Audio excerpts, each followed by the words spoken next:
বিসমিল্লাহির রহমানির রহিম।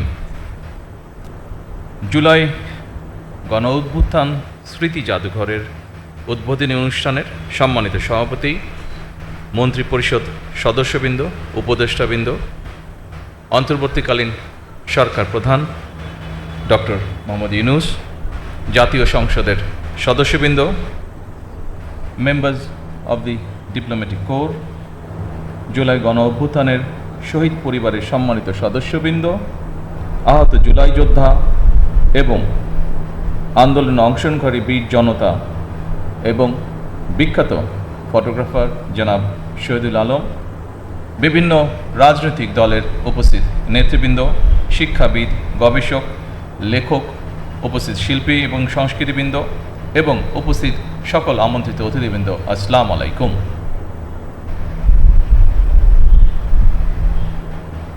আজকের এই দিনটি বাংলাদেশের গণতন্ত্রের ইতিহাসে অবশ্যই আরেকটি যুগান্তকারী মাইল ফলক। দীর্ঘ ১.৫ দশকেরও বেশি সময় ধরে ফ্যাসিবাদ বিরোধী আন্দোলনে হাজার হাজার মানুষ গুম, অপহরণের শিকার হয়েছিলেন। বছরের পর বছর ঘরবাড়ি ছাড়া হয়েছিলেন।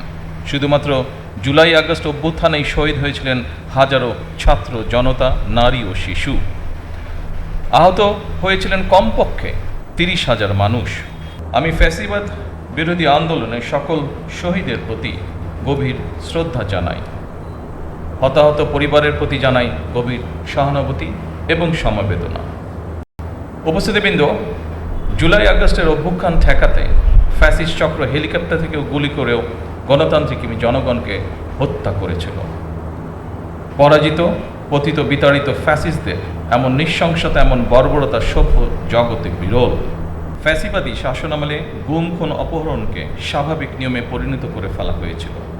দীর্ঘ ১.৫ দশকের বেশি সময় ধরে চলা এই নৃশংসতা শুধুমাত্র স্বাধীনতা পরবর্তী তৎকালীন সরকারের ৩.৫ বছরের দুঃশাসনের সঙ্গেই তুলনা চলে। আজকের ঐতিহাসিক জুলাই গণ অভ্যুত্থান স্মৃতি জাদুঘর ভবিষ্যতের প্রজন্মের সামনে তাদের পূর্বসূরিদের সাহসী ইতিহাস যেমন তুলে ধরবে, অপরদিকে তাদের সামনে উন্মোচিত হবে বিতাড়িত ফ্যাসিস্টদের মুখোশ। এই স্মৃতি জাদুঘর আমাদের জনগণের সংগ্রাম, আত্মত্যাগ, বেদনা, সাহস ও গণতান্ত্রিক আকাঙ্ক্ষাকে জাতীয় স্মৃতিতে স্থায়ীভাবে ধারণ করার এক ঐতিহাসিক উদ্যোগ।